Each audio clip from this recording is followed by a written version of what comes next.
vamos a ver hoy algunas estrategias, en particular 2, que puedes utilizar en el momento en el que estás realizando una lectura. Pareciera que no son importantes o que son muy obvias y que no tienen utilidad. Sin embargo, si tú analizas, sí la tienen, porque a veces es necesario, cuando leemos un texto, que utilicemos algunos elementos que se relacionen, por ejemplo, con nuestra memoria para recordar más fácil la información, y de hecho lo estamos haciendo todo el tiempo. Por ejemplo, cuando vamos al cine vemos imágenes y eso nos hace recordar algunos momentos o episodios de una película. O por ejemplo, cuando leemos textos de historia, generalmente se usan imágenes para que nosotros podamos observar en aquella época que nos están narrando cómo era la sociedad, cómo se vestían, cómo se comportaban. Entonces, bueno, sí existen algunas estrategias o elementos que nos pueden permitir de alguna manera recordar la información con mayor facilidad. En este caso vamos a ver la estrategia de formar imágenes. ¿A qué se refiere formar imágenes mentales? Se refiere a que tú en tu mente trates de visualizar o imaginar o relacionar con algo que ya conoces lo que estás leyendo. Y eso siempre lo hacemos desde primaria, es algo que hemos venido haciendo. Tal vez no lo percibimos como tal, pero sí lo hacemos. Por ejemplo, cuando nos enseñan la célula, es muy común que nos pidan maquetas de la célula, incluso gelatinas, donde podemos poner ahí la célula con la mitocondria, el núcleo, el citoplasma y todos los componentes de la célula. Entonces esa es una forma visual para que tú puedas observar algo que a simple vista en ese momento pues no podemos ver porque no tenemos un telescopio, porque no tenemos los aparatos o lo que se requiere. Entonces es como una estrategia que se utiliza para que tú puedas de alguna manera imaginar cómo está formada la célula. Entonces es algo muy común que usamos. Por ejemplo, cuando nos enseñan también el aparato digestivo, alguno de los aparatos, ¿no? El aparato respiratorio, también nos piden muy comúnmente que hagamos maquetas con plastilina o con otros elementos que se nos ocurran. ¿Por qué? Porque es algo que podemos recordar en nuestra mente siempre, o el sistema solar, y hacemos con bolitas de unicel, el sistema solar y todo eso. Bueno, es como para que tú puedas imaginar algo que en ese momento es muy abstracto, que es difícil que se pueda entender de manera precisa, porque no podemos tocarlo, no podemos sentirlo, no podemos verlo. Entonces, las imágenes se pueden asociar un poco a estos elementos visuales o estrategias que se usan en la escuela para que se recuerde aquella información con mayor claridad, y a veces la recordamos a través del tiempo, ¿no? Entonces, bueno, ¿qué quiere decir aquí? Que cuando tú leas, quizás no puedes estar haciendo una maqueta de todo lo que lees o un dibujo o algo. Sin embargo, lo puedes recordar en tu mente de alguna manera utilizando estrategias como esta de formar imágenes mentales en tu cabecita. Entonces, bueno, ¿cómo debe ser? ¿Para qué te sirve una imagen mental? Para varias cosas, para recordar información a través del tiempo, para relacionar lo nuevo con lo que estás aprendiendo, para retener esos conceptos que a veces son muy abstractos y que tú los puedas de alguna manera imaginar. Y bueno, ¿cómo es una imagen mental? Una imagen mental tiene ciertos criterios que debe reunir. Uno es que debe ser clara, lo más clara posible. Por eso decíamos de este ejemplo de la célula. Te da la imagen y tú la tienes que hacer lo más clara posible o apegada a la información. Lo más apegada a la información, y haces tu gelatina o haces tu maqueta, lo más parecido al esquema o a la imagen que tienes. Con detalles, se deben utilizar la mayor cantidad de detalles posibles. ¿Para qué? Para que tú puedas en tu mente recordarla con mayor claridad. Si tú recuerdas todos los detalles que tiene lo que quieres recordar, es más fácil que se quede ahí grabado por un tiempo prolongado. Puede ser estática o estar en movimiento. Por ejemplo, cuando decimos, imagínate o cierra los ojos e imagina a la persona que más quieres en este momento. A lo mejor puedes cerrar los ojos, imaginar a tus papás, a tu novio, a tu novia, y puedes imaginarlo como en un sueño, tal vez estáticos, tal vez en alguna escena de tu vida o tal vez en movimiento. Bueno, esto también nos sirve. ¿Por qué? Porque mantenemos en nuestra mente por mayor tiempo esos recuerdos que nos evocan o que de alguna manera nos transmiten alguna información que se va a quedar ahí para un determinado fin, que en este caso, bueno, pues es el aprendizaje. Entonces, bueno, las imágenes mentales sí tienen una utilidad, sí sirven para el aprendizaje y son adecuadas porque a veces hay conceptos que pueden ser muy abstractos y que tal vez con una imagen los puedas recordar.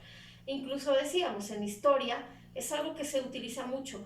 Por ejemplo, las películas. Las películas son una recreación de un periodo histórico en el cual tú no viviste, tú no sabes cómo fue, tú no estás ahí, no estuviste ahí, no estarás ahí. Entonces, ¿qué hacen los autores o los productores? Pues recrean esa etapa histórica con todos los personajes, con los escenarios, con la ambientación adecuada para que tengamos esa etapa como si hubiésemos estado ahí o lo hubiéramos visto. Y eso hace que de alguna manera podamos aprender de forma más clara.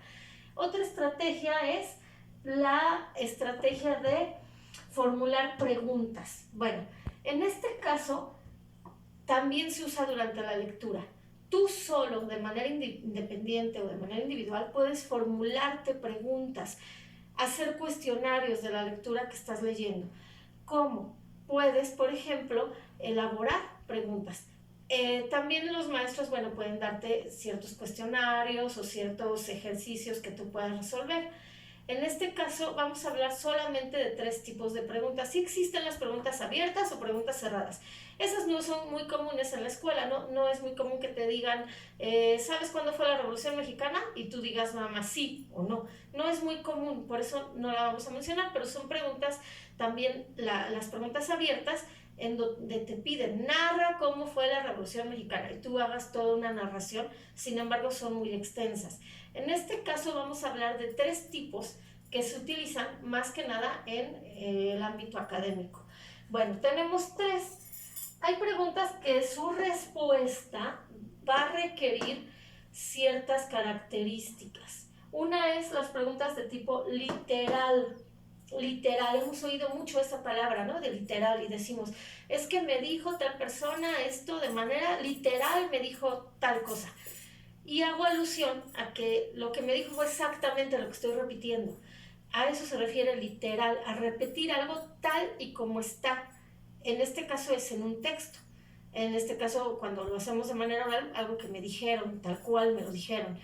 En el caso de la escuela o lo académico, bueno, vamos a hablar de preguntas que requieren una respuesta tal y como aparece en un libro y que no es lo que yo quiera o lo que yo recuerde o lo que yo me imagine.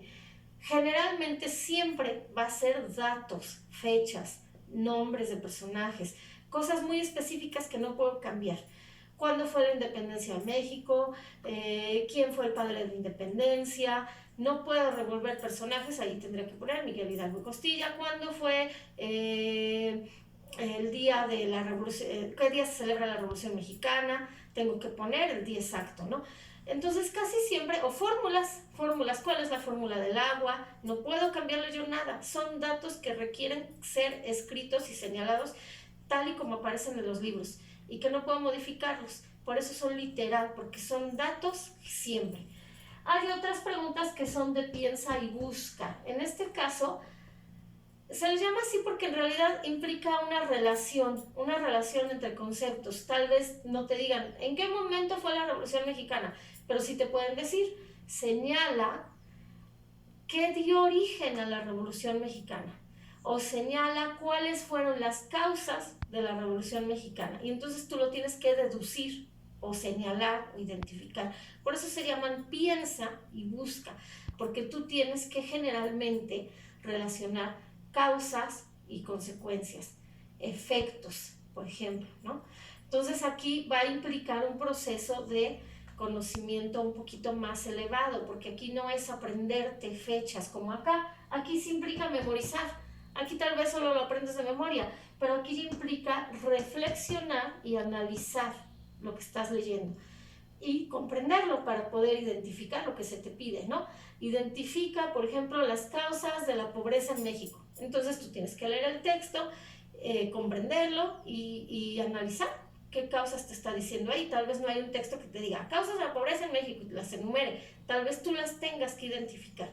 Por eso se llaman así, piensa y busca. Luego tenemos la última, que es elaboración personal.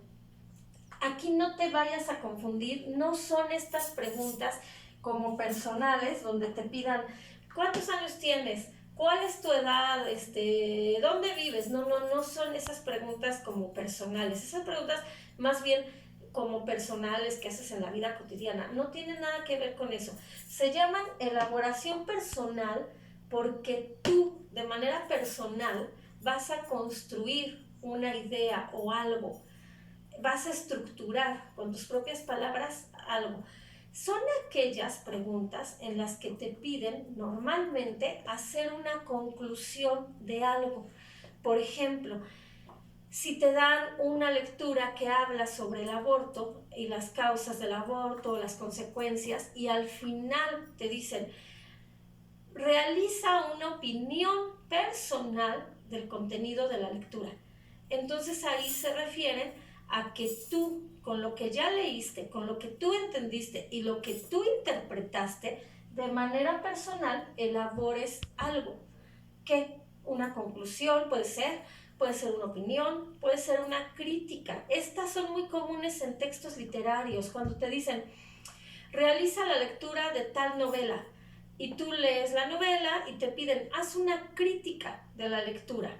Elabora una crítica de la lectura. Entonces se refieren un poquito a esto. Tienes que leer la novela, entenderla, sintetizarla en tu cabeza de alguna manera y en base a ello elaborar tu crítica. Estas preguntas siempre son como muy abiertas en relación a todo lo que tú puedes poner, porque casi siempre son que manifiestes una opinión, una crítica, una conclusión, un comentario. Casi siempre va en estas vertientes, opinión, crítica, comentario o una reflexión personal de un tema.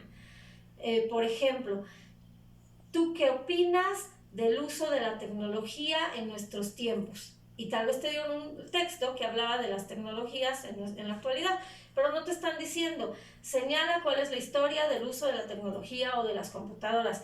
Tampoco te están diciendo, investiga cuáles son los tipos de redes sociales más usadas. No, te están diciendo, señala cuál es tu opinión del uso de las computadoras y de las redes sociales en nuestros tiempos. Ahí tú tendrías que plasmar entonces tu opinión sobre ese tema. Estos son los 3 tipos de preguntas básicas que puedes encontrar en el ámbito escolar o en el ámbito académico y que también las encuentras en los exámenes. Incluso en los exámenes, una técnica fácil para tú obtener mejores resultados es que tú observes y analices, por ejemplo, tus maestros, qué tipo de preguntas te hacen. Si en un examen te hacen preguntas literal, tú ya vas a tener más claro como a qué te vas a enfocar a estudiar cuando tengas un examen. Si te hacen preguntas de este tipo, de piensa y busca, o si te hacen preguntas de elaboración personal, tú vas a tener como más dirigido a qué aspectos le vas a poner más atención en tu aprendizaje. Estas 2 estrategias forman parte del durante la lectura.